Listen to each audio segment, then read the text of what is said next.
Session 15. Goodbye. Sam, come to the party. I can't go to the party. Of course you can. You may never see Sarah again. You can't make me go.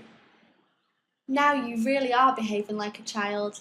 I may not be your mother, but I'll give you a good clip round the ear. It may be easier for her if I don't go. Then again, it might not.